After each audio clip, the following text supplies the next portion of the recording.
What is going on, everybody? Another edition of the Go Birds podcast, another post-practice edition of the Go Birds podcast. But good news, it is not a solo pod of just me today. It's not a half hour of me talking about what I saw, what I thought, what I think. You'll still get some of that. But we have the one and only, the other kind of hyphen in the city. Our buddy, our friend is back. BLG, what up, buddy? How you doing? Glad to be back here. The solo pod is hard to do. I mean, obviously you can do it. We could all do it, but it's not as fun. So glad to be here with you for the 2-man pod. Well, I find when I'm doing the solo pods, and I don't know how many solo pods like you've done or what your experience with that is, but I like repeat the same words a lot. Like, and it's probably a positive thing. I think the 2 words I've used the most when talking about this training camp is like encouraged and impressive. And I was driving home today, and I guess we'll just kind of jump right into it. Before we get into, other things like Jalen, I want to talk about the linebackers. Johnny Wilson had a good day. Jordan Davis made a play. I was thinking on the drive home, this start to training camp is exactly what the Eagles needed. If you think about how last season ended and the ugliness and like maybe Sirianni will be fired. Jalen doesn't like Nick. Hassan Reddick looked unhappy. AJ wasn't talking to the media. And then the offseason, a lot of that same stuff. AJ calling into WIP, like all those things. Man, it has really been an encouraging and impressive start to camp. Like they have almost, and I want to knock on wood, cross my fingers, I'm not jinxing things, but it feels like every day we leave practice or every day we talk on the sideline, it's always positive. There's not a single unit or player that I think you can point to and go, that has been a complete disaster. I agree. I think I saw you tweet this on, was it Sunday, about Nick Sirianni, like having a good training camp. I would agree with that. I think one of the biggest things that he deserves credit for in the past has been the culture, the vibes, when things have been good, at least before the collapse last season. And to me, vibes seem high. Obviously, we all saw the CJ clip where he makes that shot. And that's just one example. I think we're seeing a lot of positive signs in terms of culture, in terms of efficiency. You've pointed out how crisp these practices have been for the most part. I think like, really, obviously, there's much to prove when the real games start. But as far as what we're evaluating right now, what's in front of us, what we can evaluate, I would say it's been good for Nick Sirianni. So there was a moment after practice today, and shout out to John Clark for getting the video, but I saw it as well. I was there, of Nick Sirianni and Jalen Hurts. So I was at a press conference. My back was turned to the field, and I heard like this old school, I don't know what song it was. Like it almost sounded like Anita Baker or something, like playing really loud. So I turned around and I saw Jalen Hurts driving Big Dom's little car with Nick Sirianni in the passenger seat. And they drove by AJ and Devontae and they laughed and they pulled off from practice. And it reminded me, honestly, of, and I had a Go Bird listener message me this about a week ago. Remember that in week 1, their win over Atlanta, when Nick and Jalen did that handshake after the first touchdown. And it was like, like they played the guitar or whatever it was. How long ago does that feel? Or has it felt, I should say? And this moment after practice, it's not that, but like to see Jalen driving with Nick and they're laughing and like they're speeding off from practice.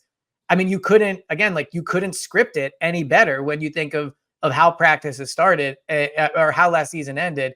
And so, yeah, I thought it was just a really cool moment. I guess let's get into Jalen and talk about his day. So before I go and we talk about the historic potential of what could be coming, what'd you think of Jalen today? I thought he had another good day. I'm going to give him a thumbs up in my little metric scale that I've been using. I think I have him at 6. 8 for 8? It's 6. I have 6 out of 8 thumbs up. I have one day where I had him down, and I had another day where I had a sideways day. Was that the red zone day? I would think. It was like in the middle. It was after the first 3. The first 3 days were all thumbs up, and then I think it was down, sideways, and then now back with 3 straight ups for him. So, really encouraging. It seemed like he missed a couple throws in one-on-ones. They're really close along the sideline there. I didn't have the best view on that either, but I saw that the defense was signaling both to AJ and Devontae that those passes were out, and they didn't really seem to argue a lot either. They weren't really like arguing on that. So, but that aside, he was incredibly, I think, efficient again and made quick decisions. I really loved his touchdown throw to Johnny Wilson in the end zone because that was a throw where he rolls out and if he leads Wilson, which I think, a lot of people would be kind of naturally inclined to do there, like then you're putting the ball in harm's way. He threw it to his back shoulder, where in a another situation that's not great. You don't want to throw behind your receiver, but in that specific situation, he obviously understood that he couldn't put the ball in a spot where the defense, would have a shot at it, and he gave Wilson a shot to make a play in traffic there. And I thought that was really impressive, a really good throw, and a good catch as well by Wilson. Credit to him on his end. But Jalen just looks in command out there. He looks efficient. And I pretty much don't think you could be. I know you were hitting on this with the interception streak thing. Like you couldn't have asked pretty much realistically for a better start to training camp for Jalen Hurts. 100% on and off the field, but definitely on the field. And it's funny. I just brought up the handshake in Atlanta week 1, that touchdown. Like I thought the touchdown to Johnny Wilson that you just described reminded me of the Goddard touchdown from week 1 against Atlanta. Not the same ball placement, but he rolled out. He probably threw it from about the 8-yard line. And you're right that if there was no defenders, he wouldn't have thrown the ball where he threw it. You either want to lead Wilson or put it, like right in front of him so he doesn't have to reach out for it. It was like the Goddard play. If you remember that Atlanta touchdown, he puts it really low for Goddard where only he can get it. The pass to Johnny Wilson, which was over Keeley, by the way. Keeley has really struggled with Johnny Wilson. I don't think he struggled in general, but it feels like every time Johnny Wilson makes a play, it's over Keeley Ringo. And Johnny Wilson makes a great catch in traffic. And I was just on WIP and they asked me, like, how is Jalen getting to, I think he's at 145 attempts now without an interception. Like, how's he gotten there? Is it, is he dumping it off like, dink and dunk down the field? I don't think it has been that. I think as camp has gone on, there's been more and more. He's just done an excellent job of not putting the ball in harm's way. Even when he tries a tough throw, I think he's doing a good job of placing it where, while it's a tight window, really only his guy's a shot to get it. Yeah, I think there's been like 2 or 3 plays where you could say were turnover worthy throws, right? There was the one where he threw it right at Keeley. I think that was on a 7-on-7 in a red zone day. That should have been picked. Keeley should have caught it. Number 2 was the Bryce Huff kind of dropping into coverage. I think at the practice, was that the link or was that another day? Yes, it was. So it was at the link. It was like a kind of almost like a screenplay and Huff drop back. Yep, that was at the link. Also that could be just the defense kind of confusing him a little bit and showing him like a good credit to the defense from showing him a different look. But yeah, other than those like very few exceptions, and Vic Fangio even said that before practice on Monday, because he was asked about like, hey, is it kind of concerning that the defense doesn't have a lot of interceptions in training camp? Before today, it was just one in the entirety of every quarterback in training camp, which that's also really rare, right? Like Marcus Mariota was throwing picks left and right as they only have 2 interceptions from all 3 quarterbacks. And, I have the numbers in front of me. Like right now, it's got to be almost 250 attempts, like 200 attempts, something like that. And so to only have 2. And again, to your point, not only have 2, Jalen isn't getting lucky. Like Jalen isn't having interceptions dropped left and right. Like he has not had any turnover worthy plays. Yeah, it's been really impressive, and it's such a stark contrast from what we saw in the spring, where it's basically the opposite scenario, where like defensive backs are making plays left and right, so many picks. Jalen Hurts not looking sharp at all. So it's kind of funny to see how that doesn't necessarily matter. Well, I'm curious from your perspective, because you're someone who's covered. How many training camps have you covered now? Is it 10? This is I started in 2013. That was my first camp. So whatever. I think this is the 12th. Yeah. Wow. So yeah, right around the same time. What I was going to say was that while I think like one thing I always think about when I'm watching these practices is if the offense is crushing it, then that's not a good sign for the defense, and vice versa. I mean, maybe I'm being overly optimistic. You can tell me if I need to put my like big J objective hat on, but it doesn't feel like the defense looks bad. Like even though Jalen is really good and Jalen has been, again, no interceptions. I have him with an A, I think pretty much the same as you, like 4 out of the 8 days or 6 out of the 8 days or whatever. It's not like guys are wide open and he's hitting them, or it's not like, defenders are running into each other. He's mostly been taking checkdowns, which I think the defense will give them, right? That Fangio Gannon style of like make them go 12 plays to go down the field. And the deep passes have just been, great plays by like AJ or Devontae or whoever. So I don't think the defenses look bad. I think Jalen and the offense have just been better. I'm sure there's been probably at least one, but I don't remember many like coverage bust, which is something you usually do see in training camp, because that's just going to happen with all, a lot of different moving parts, whatever, so many practices, so many reps, like it's just going to happen. You're going to see blown coverages at some point, but I don't think we've seen any. I thought an interesting point that I was talking to John McMullen about Mhm. on their show, Birds 365, at one point, was like he keeps like saying the safeties are very far back, and maybe Yeah. even far back than they're used to playing, and that's certainly something we've seen with the like Fangio style in previous years, not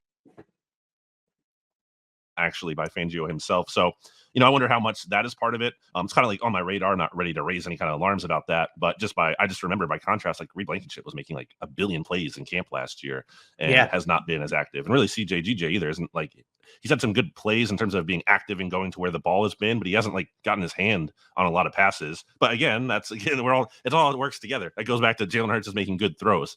So I agree with you that like, I'm not like, I don't think Jalen Hurts is just having a good camp only because the defense is terrible. I don't buy that. Yeah, I mean, like, and again, I can't tell if I'm lying to myself here, but it honestly feels like camp couldn't be going better from that perspective. The offense looks good and the defense looks good too. I think there's players on the defense you might want to see more for, and those are players you look for in the preseason games. Like if Bryce Huff plays, you'd like to see him get to the quarterback, those type of things. Another Jalen throw I want to talk about before we get to maybe some defenders. I thought the touchdown to Devontae today was really good. So this is where I don't get the benefit of rewatching the play. Me on the sideline, it looked to me like pressure was in his face because the ball got out super quick. I mean, I would guess he threw it in definitely under 2.5 seconds, but it was probably from around that same place, the 10, 11 yard line, something like that. Ball is hiked. Jalen's in the pocket, hits Devontae right over the middle, like perfect throw. Like not a tough throw, but challenging in the way that there was pressure coming. He had to keep his cool. And I thought it was like with all the blitz issues they had last year, I don't know if it was a blitz. Hopefully they post it and we can see. But I thought he beat the pressure really good on that play. Yeah, I would agree with that. Really sharp route by Devontae and just really crisp throw by Jalen Hurts. Like that looks like not maybe the flashiest play because it's not like some kind of downfield attempt or whatever, but it was so surgical. I think that's the word you used earlier in camp. Like that's how Jalen Hurts looked. Perfect word. So I love that rep. And on a bigger point, by the way, going back to the defense real quick, I've been thinking about this. Like I know you're on board with this line of thought. Like the offense is what matters more. And that's also specifically for this team, how they are built. The Eagles are built to win ultimately through their offense.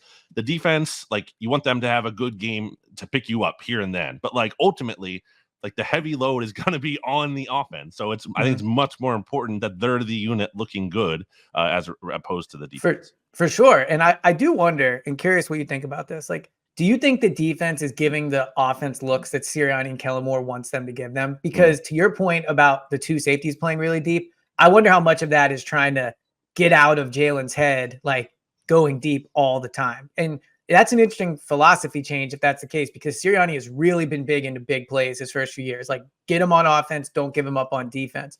But I do think that the defense has really been kind of doing what the Eagles expect opposing defenses to do. Two high safeties so that they can't beat you deep, and blitzing. Like I think they've been bringing pressure on Jalen. And if that's the case, to your point, look, do you want the defense running plays they would want to run? Of course. But ultimately, Jalen, AJ, Devontae, the offensive line, like they will dictate if this team's in the Super Bowl, and giving them the looks they need, I think is just at the end of the day more important. Yeah, the blitzing point there is really interesting because I think we're seeing a lot more of that than anyone probably would have guessed relative 100%. to like Vic Fangio's. The book on Vic Fangio is not like he blitzes all the time and he's Jim Johnson. Like that's not really the book on him. That's really not the book on the Eagles, who just no matter who the defensive coordinator is, since going back to Jim Johnson, just don't really like to blitz a whole lot. Yeah. They usually rank towards the bottom of the league in that. But I think some of it too is the personnel they have. I think I buy that. Like Devin White and even Nakobe Dean, who has struggled in coverage. Like they have and Zach Bond, who used to be an edge rusher. They have guys who are like suited to blitz probably more often, I would say, than Fangio has in the past. So some of that I think is like you're saying, want to show certain looks and work on that. Absolutely. But I think part of it too is genuinely they have the personnel for this and they might lean into that more than we would have expected them to. So I have a thought on the linebackers and a thought on the offensive line. Which one do you want to get into? Let's do offensive line. Okay. So I know I said at the beginning of the pod that I don't think there's any unit or player that you could really look to and go, man, that's been a disaster. But if there is something that's the closest to it, I think it would be the interior of the offensive line. Specifically, I don't want to pin Jurgen or call Jurgens out because we don't get to rewatch the tape and we don't know the assignments. But it feels like when there's issues, it's been up the middle against this team. And Mekhi Becton's missed time. Tyler Steen's missed time. They were both back at practice today. Steen didn't do any team reps. Becton did start. Cam Jurgens left practice early. We'll hopefully get an update on that tomorrow, if not at some point today. But he left early with the trainer. And of all the other positions that are competing, corner, linebacker, wide receiver 3, I think you can look at and go like, all these guys are really good. Maybe they still need someone, but you've gotten impressive performances. Right guard is the one position where I think they're probably disappointed with how it's gone. And the unfortunate reality is that position is more important than corner, linebacker, and wide receiver 3. So what's your takeaway on the right guard spot right now? Yeah, I think people kind of like, when I say people, I mean like the fans want to kind of like will Mekhi Becton into winning that 100%. job. And I get it. Like, look at him. He's a freak. He's incredibly intriguing. The theory of Mekhi Becton, I think, is awesome. But like, I don't think he's been so good that he's running away with that job. I've seen him have some struggles, and against Jalen Carter, who was a very good player, but still. And I think specifically more so in pass protection, like I kind of wonder about Mekhi Becton in that regard. I think he's looked good, obviously, as a run blocker, and that makes sense given his size and power. It's what he should be good at. But yeah, I don't think he's running away with the job. And he was first up today, which is noteworthy, but he was also limited, and he didn't finish practice either. He kind of looked like a little banged up. I don't know how much of that was like a new injury or something for him, / he was already limited anyway, and they might have had him on a pitch count. But regardless, you have Brett Toth in there at right guard, and it's like, that's really not the most comforting proposition in there. So I don't know. Like, I think if Steen comes back on Tuesday, which I'm guessing he might, because, maybe you just ease him back in on the first day, maybe he's full force. I'm guessing he'll be back there with the starters. Maybe he leaves the injury behind and really runs with this thing. But yeah, I mean, the fact that there isn't a sure answer, or like no one's like really stepping up and really seizing the job, that's not great. So I think Brett Toth is kind of the new Greg Ward, where each year you go there and you're like, wow, this dude is still here. Like, now Brett Toth doesn't play in games, which is different, but no, you're right. And, I've said this, I'm not sure if I've told you yet, but I think Mekhi Becton's getting a little bit of like backup quarterback syndrome, where everyone's super excited about the idea of the backup, and Becton's easy to talk himself into. Ultra athletic, like put him with Stoutland. He plays a position that's not as hard. And man, the Eagles are really going to, show everyone he might just be really bad. Like he might not be an NFL player. Like he might not be. He didn't do it in New York. He has not shown it here yet. And I get this as a bit of an overreaction Monday after practice, but I don't think he's looked very good at guard, despite what Nick says at the podium. I just don't think Becton has looked good. And I honestly wonder how long it's going to be until we see Trevor Keegan over there, because Keegan has gotten starting reps at left guard, right next to Mailata when Dickerson's been out. I think he is in some ways like the best guard of the three of them. He's played the position in college. Steen played it somewhat, but he was also a tackle. Becton's never played it. And it's tough to put a like a 6th-round rookie out there, but Steen hasn't been good, and Becton might be a disaster. And I'll just be curious to see the first day we maybe see him over there, because Hennessy they don't seem to really like him. Like he's been like nowhere to be seen. Max Sharpring also not really anywhere to be seen. And they brought in Nick Gates, who's played the position. So they seem to be concerned as well. Yeah, the Hennessy thing is a good call out there. I think you had him on your locks when you posted your lock. Yeah, I might be wrong about that.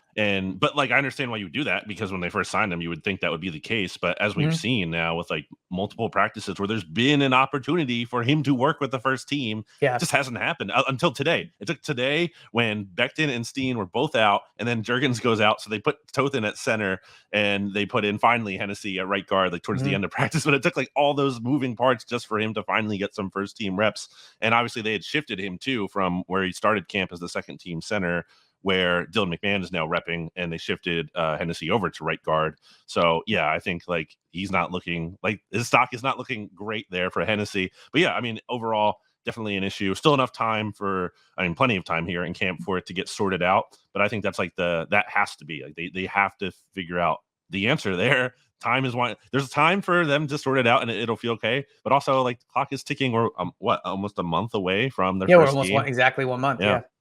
I went back and looked yesterday, and I hope I remember this correctly, but I think Hennessy only got 800,000 guaranteed, which is dangerously close to the Rashad Penny 500,000, where everyone's excited, but you look and go, that's really not a lot of money. 800. Look, I'm not going to poo-poo it away, but that is not guaranteed roster money. That is like, we want you in camp for sure, but then we'll see what happens. So yeah, he might move to my bubble for me. But all right, so the linebackers. Curious for your perspective on the linebackers. I'll wait and give my opinion, but where are you at with like Zach Bond, Nakobe, Trotter, Devin White? How do you think they've been so far? And today specifically, because I thought two players made really nice plays. Right. Yeah, I've been encouraged overall by Zach Ball, and I think his athleticism really stands out to me. It's something the Eagles just have not had for that position for quite some time here. Hardly saying he's going to be all pro or anything, but I buy Zach Ball, and I'm generally optimistic about him. He's kind of I think erratic player. There might be some plays where he makes a big play and he gives up a big play. I think you'll take that though. You'll sign up for that. Bond hasn't really stood out a ton, although he did today. Obviously, he had that rep where he flew to Saquon Barkley to blow up a screen, almost had a chance to pick it off, really close to the ball right as it was thrown to Saquon there. Good job by him. I liked his humility after practice too. I'm sure you noticed that. He was asked about that play, and he brought up another rep where he actually gave up a touchdown on, and I don't think that was super obvious necessarily in the moment. So I like the self-awareness and the humility to bring that up. I thought that was kind of good to see. Nakobe Dean, as we've talked about, he's just a 2-down linebacker to me. He can do good things as a blitzer. He can do some good things as a run blocker. Can't cover. He just can't cover. I just so many times you see him be a liability in coverage, and that's a big issue. So I agree with you. I think that if you would have told me 8 practices into camp that it was over, that Zach Bond is the starter, and I don't know if we're quite there yet, but in my opinion, we are. I think Zach Bond is going to be the starter next to Devin White. I would think it was because Nakobe was having a really bad camp, whether that's he's missing time with injury or just doesn't. I don't think that's the case. I 100% agree with you on coverage. He got beat down the sideline by Kenny Gainwell. There's just too many times where a pass is caught by either a tight end or a running back, and Nakobe is 2 yards behind him trailing. I think that there is a world where Nakobe could turn into a good zone linebacker, where if you have a lot of guys around him and he can just do his instincts, maybe. But I don't think he has the athleticism to do it. It's 2.5 or 2 years in a training camp into his NFL career, and he just hasn't shown it. Zach Bond has. But I thought the two really positives today, you described the one with Zach Bond where he nearly kind of decapitated Saquon. If in a game, I think he could have really hurt him if he wanted to. Yeah. And that was an outstanding play, instinct, speed. Nick Sirianni shouted Zach Bond out for specifically for the how about the aggressiveness. Yeah. Unprompted. Agreed. Unprompted. The question wasn't even about him. CJ that's in the same breath as that. Yeah. 100%. I always think that's very telling when coaches do that. So Zach Bond with the shout out. But I'll give Nakobe some credit too. While I think your assessment is correct, he had a really nice play today where Fangio sent him on a blitz. It was Will Shipley in pass protection, and he just annihilated him. He pushed him so hard that he fell into Kenny Pickett, who fell over. And I think Nakobe's been good. And when Nakobe can just go downhill and is confident in what he's seeing, he can be a real bowling ball. I almost want to compare him to, do you remember Brian Roll, that little linebacker? Yeah. Right? Who had actually I think about problematic kind of celebration he did. But he I think it's similar that they're small, they're undersized, but they're just they wreck things. And I think he's been doing more and more of that. He's had really nice plays against the run. He's had a few really nice blitzes where maybe he doesn't get there. Today he did, but he had one against Jalen where he made Jalen get it out quickly. And so I think overall, the linebacker play, I was talking to someone on the sideline today, not a reporter, and he was saying the number one thing he thinks the defense missed last year from a personnel perspective was the drop in linebackers from 2022 to 2023. And I'm not sure I agree with that, but that seems to be the sentiment, the sentiment of people who were there in the building. So if they have Devin White and they have Zach Bond playing well and Nakobe's good and Trotter, I think it's been an encouraging first 8 days for the linebackers. You have Vic Fangio saying before practice, you can't have a good defense without good inside linebackers. Music to Eagles fans' ears. What a pandering king. Vic Fangio, although also Bryce Fangio.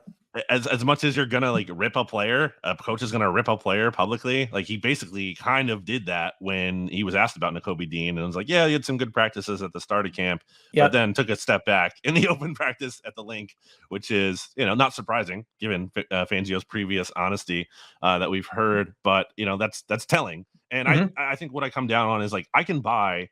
And this is higher than I was Nakobe Dean on coming into the offseason. I can buy him being a rotational part-time player. I can buy that. I think he's going to make the team. I just can't buy the full-time starter thing. I agree. I think that Zach Bond will be the full-time starter. Nakobe will get in certain packages, and I think he's earned snaps, but I don't think he is the full-time guy. All right. The other player we should give a shout out to is Jordan Davis. Jordan Davis had what I thought was maybe the biggest wow play of the day. I'll set the scene. It was it was 1st and 10 at their own 1 yard line. So it was a 2. They called it the -2. So 98 yards from the opposing touchdown. It was competitive. Like Sirianni called it a competitive drill. They were keeping score. I think that, I think you'll agree with me, there's certain drills in practice that feel bigger than others. Like everyone's watching and all that. And it felt like one of those drills. And the first play, they hike the ball, it goes to Saquon, and Jordan Davis is in the backfield before Saquon even gets close to the goal line. So with the offensive line, like not great there, but to see Jordan Davis do it, I thought was super, here comes that word again, like encouraging. I think that rep, as well as some others, I thought he was in on some other run stuffs. He also had a chance to, I think, like kind of quote unquote sack Jalen Hurts in that same series where Hurts took off running. But I think Davis would have gotten him either for no gain or a sack, like again behind the line of scrimmage there. So yeah, that was I think today was Jordan Davis's best day to me. Like he set the most to me today, and that's really encouraging to see. There's that word, encouraging. It's hard to talk about the team without saying it. But yeah, I agree. A really, really strong play from Jordan Davis. I didn't think any of the other defensive linemen stood out today off the top of my head. It feels like Bryce Huff hasn't stood out. I don't know, like if obviously it's not great, but I'm not sure if it's a negative either. Vic Fangio talked about him before practice and said he's been encouraged.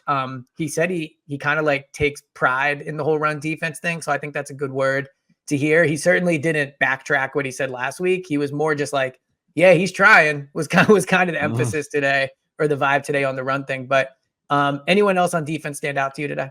Yeah, and Huff, like, to be fair to him, he's going up against Lane Johnson, as we all know. But also, I think I'm one of Hassan Reddick's like biggest fans. I think that trade was, a much more of a mistake than some other people would suggest. I agree. But like Reddick didn't light it up in practice, I would say, all the time. Yeah, that's a good point. So I'm not ready, like, again, by any means to press the panic button on that. I get it why you'd want to see more from the guy you signed literally first in free agency and gave like a huge contract to. I get that. I definitely think that's fair, but I'm just not ready to really, render any kind of final judgment on him so far. Elsewhere in practice, who stood out? Looking at my notes here, GJ left, but remember, he left practice, it seems. Which I guess we can talk about that. I mean, that kind of led to James Bradberry taking first team safety reps. Are you buying James if you're making a 53? And I know you did last week. I did too. I left Bradberry off. I did too. Yeah, but okay, if you were going to do it again, would you put him on? I don't know. I still think I wouldn't. I've been in the camp, and I said, like, right when the season ended, like right around the combine, that I think Bradberry is going to be with the team. And I think to a certain extent, I've been proven correct. I don't think many people thought he would be here in training camp. Is another team going to try to trade from? I don't believe the Eagles will release him. I'll put it that way. I think if he is gone, it will be via a trade. I don't think he'll get straight up released. And I think a lot of this, and it's like a good lesson for the kids or whatever, is like his attitude. I think he is a plus in that locker room. He has embraced the role of safety. He can play corner if they need him. And so to see him get like the top backup reps at safety, it's hard for me to judge safety play in camp. Like, you don't know what the responsibility is. But to your point, there was no like major breakdowns where I was thinking, oh my God, like where was this safety? So I might put him on my next 53, especially with Mekhi Garner dealing with a hamstring. I had him on mind. Maybe he won't make it. So yeah, I might put Bradberry on my next one. It makes sense from like the theory of Bradberry being, I think, a cerebral kind of player. I think like when he's been at his best, that's been part of his game. It's not just about the athleticism.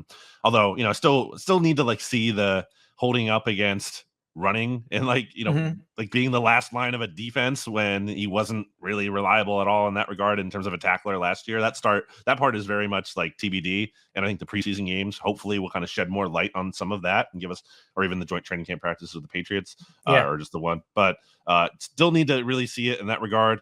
But yeah, I think you hit on this well. I think, and maybe like fans don't always get to appreciate that, just not getting the direct access to his personality. I mean, I think James Bradberry has been incredibly, again, humble and honest. And that's not always something you see. And and that's why I'm almost uncomfortable when some people like rip on him for being terrible last year, which he was. I'm not saying you can't say he's bad. Boo him. He got booed at the open practice, which I thought was lame, in my opinion. I think it's fair to boo him for like, you can be frustrated that he played terrible. Absolutely. I'm not saying that, but like, I think we need to recognize that there are some players, and I'll call it Jalen Reagor here, who like didn't always give it their full effort, and weren't always honest, and kind of dogged it at times. Like that's the player who you should be able to rip a lot, I think, and I did when he was here for that reason. Whereas James Bradbury, I'm not saying he's untouchable, but I think he should get credit for like being honest and being humble and taking on a lot of players in his position would not have made this transition like he did. They're probably like, I'm actually great. Last year, whatever, that was a fluke. I don't think a lot of players would embrace the challenge. And I think he even admitted that like he wasn't physical enough last year. So maybe there is something to him really, realizing that last year went terribly and he needs to make a big change if he wants to still be in the NFL. I think both things can be true. One, he was not good last year. He will tell you that. The Eagles know that. We both saw that. But the other thing that's true is I think he's been unfairly criticized to an extent for last year. I feel like he catches all the blame for the defense sometimes. Like he had bad safety play next to him. He had bad linebacker play next to him. He had the end of the season when he's giving up all these plays, had a defense that did not know what they were doing. And I think corners are one of those positions where if other people around you are struggling, you're going to look really bad because a lot of the catches that are given up, you're obviously going to be right there. So I think there is definitely a world where he comes back this year. And if he was just playing corner, like he would be pretty good. I don't think he is completely cooked, or you can say that he's completely cooked. Now, safety's different. Like, I don't know if he has the hip flexibility to like change directions quickly as a safety, to come down the hill and hit somebody. Like, I don't know, but I think like he looks in good physical shape. He's been taking the reps, and you're right. Like, will he be on your next 53? So I'm going to do it after the first preseason game, probably. So that'll give me, I think, some more information on that. Cause I also like, if he had, that's the thing. Like I couldn't buy the safety change at first, cause this is a guy who's been in the league for so long. He's been second team all pro. And a lot of those guys, like, they're not going to like want to play special teams or be counted on to play special teams and do the dirty work that a backup safety is going to have to do. If he buys into that, then sure, I'll buy into him being on this team, being able to actually contribute as a guy who won't be a starter unless there's injury. Yeah, no, I agree. All right. So one more player I definitely wanted to talk about, and it'll probably transition to the other one. Johnny Wilson. Johnny Wilson obviously had the big catch today. We've talked about that. We described it. Really impressive. He's getting a lot more first team reps. It feels like each day he's getting more and more when he was getting none in the first 3 or 4 practices. Where are you at with him? I think we would both agree he's going to make the team. I don't think he will be released at this point. I think he's ahead of Nia Smith at this point, who might not make the team. Yeah. But do you think Johnny Wilson could end up being the third guy, like in snaps for week 1 or like maybe a few weeks in? Where do you see him? Yeah. So the way we've heard Sirianni and then Aaron Moorhead talk about it too, they're really kind of pushing this idea of like wide receiver 3 by committee. And I think I buy into that to some extent. Johnny Wilson, I think, has been generally, touchdown today aside, which is great in team drills. And he's been more impressive and encouraging in 1-on-1s and 7-on-7 than he really has in like full team drills. So I kind of want to see the full team drill stuff continue before I totally buy into him as just like the wide receiver 3. And, as I know you've been talking about, Britton Covey has had a good summer. I think they want a mix of those guys, ideally. And I think there's, obviously different uses for them on different parts of the field. Probably going to use some more Johnny Wilson in the red zone and goal to go than you are Britton Covey in those situations. And we saw that pay off today and the value of what Johnny Wilson can potentially bring to this team. But that's not his only value. Like Johnny Wilson isn't just a big guy. He's not like plodding and slow. He's a guy who, when you look at his yards per catch rate at Florida State, especially, like that's a guy who's a big play threat down the field. So I think you could kind of use him in different situations, not just in the red zone, but also maybe as a big play kind of guy, like the Eagles wanted Quez Watkins to be in the past. Whereas, Britton Covey is more that traditional possession kind of receiver. Yeah. So Covey's the other one I wanted to bring up. I think with Covey, if you just dropped someone into practice and they knew nothing, like they didn't know anything about football, anything about like AJ is one of the best receivers in the league, I think they would watch this big practices for 8 days and be like, oh no, like Covey's one of the best players on the team, like without context, right? I mean, he catches everything thrown his way. He looks super like fast with the ball. He always has separation. When he catches the ball, he might have the largest like yards per separation of any receiver in camp so far. And that doesn't mean he's like been better than AJ, but just the eye test of not holding against him that he is, an undrafted punt returner that hasn't done it for 2 years. If you didn't know that about him, I think you would look and go, yeah, this guy's awesome. And to your point, I think you would think something similar about Johnny Wilson. I think that same alien would be clear that AJ and Devontae are better. Like they've both been awesome too.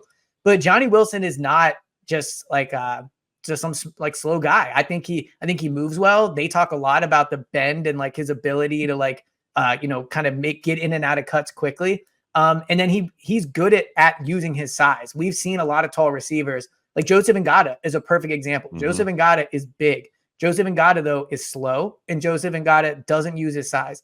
Johnny Wilson uses his size. So this wide receiver by 3 stuff, by committee, the reason I think they're saying that is because what we think of a traditional third wide receiver is not going to be what it is this year, because so many times AJ and Devontae are going to be inside, or they're going to be in bunches or things like that. So traditionally, you think of wide receiver 3 and think of a Quez Watkins body type.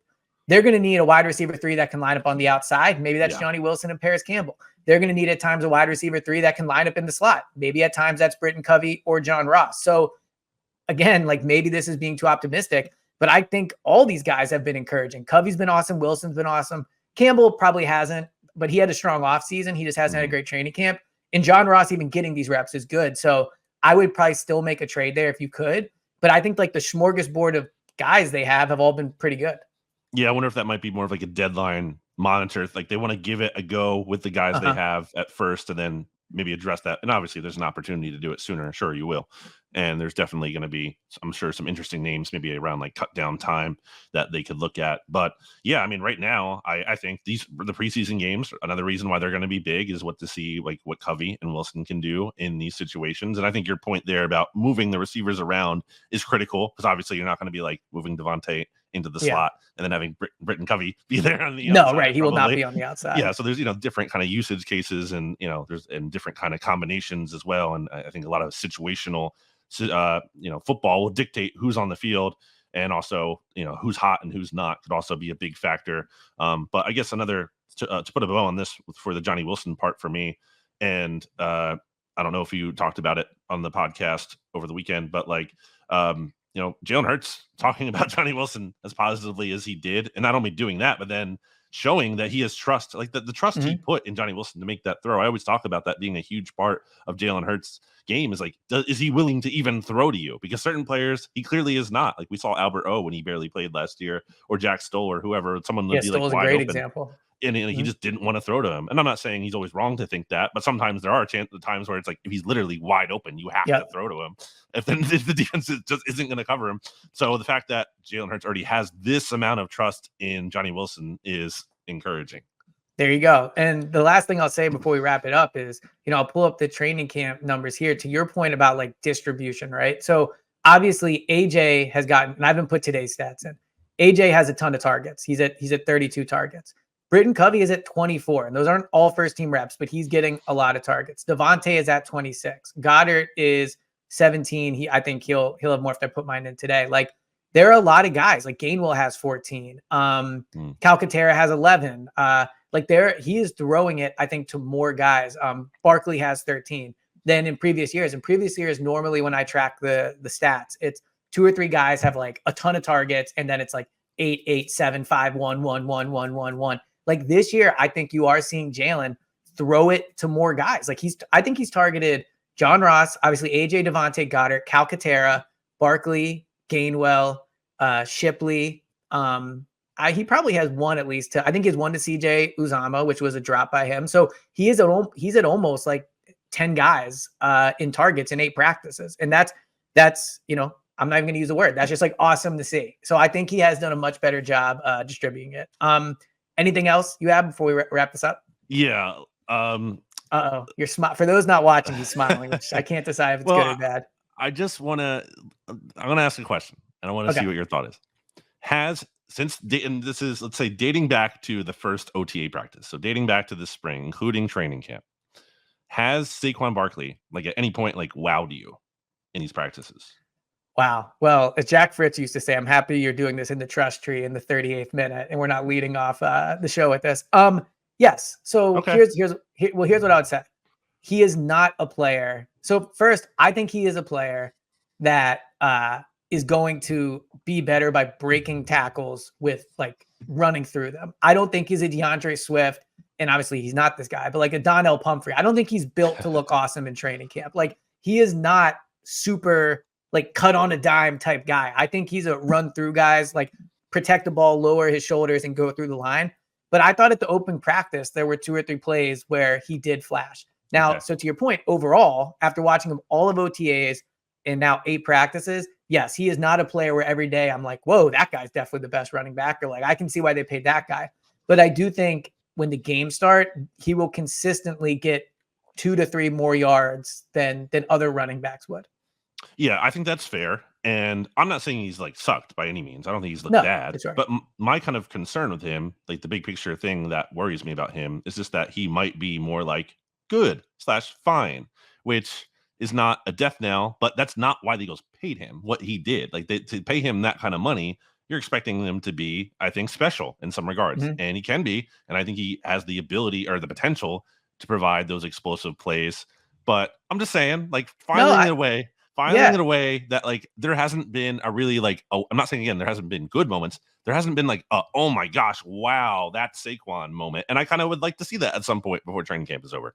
Yeah, so I agree with that. I do think that the money, like the Saquon, what they paid him for, I don't get worked up with the money, like how he always makes it work. Like I get your point that they gave him a good pot of money, but I don't think because of that money they gave him, it's going to be the Saquon show. Like, I think it's still going to be. I think they're paying him to be better than DeAndre Swift was last year, and to get more than Swift did, and to close games out, and to be better in pass protection. I don't think they're paying him to make 18 highlight plays a game where the offense is only moving because of him. I think the bigger concern where I would maybe agree with you with Saquon is like, is this a 2-year thing or is this like a 4-year thing? Because there's the world where like we get to week 8 and it's like, oh, Saquon's like, he's definitely good, but he's not like somebody that is a top 5 running back. Like my worry would be he's cooked. That would be the worry. I don't think he is. I don't think he's looked cooked, but I don't think if he's bad, it's going to like completely collapse the offense, because I don't think they're going to rely on him heavily. They just want him to do more than DeAndre Swift did. But I think it's like it's an interesting and fair observation for sure. Yeah, it's not just about the money. It's how we talk about him too, and the expectation. Yeah, I think a lot of people think he's like, going to have this major role, and I don't think he's going to have a minor role, but like, yeah, I just, again, it's all something to file away. It's nothing. And I'm basically not pushing the panic button on almost anything other than maybe like Anaya Smith really struggling.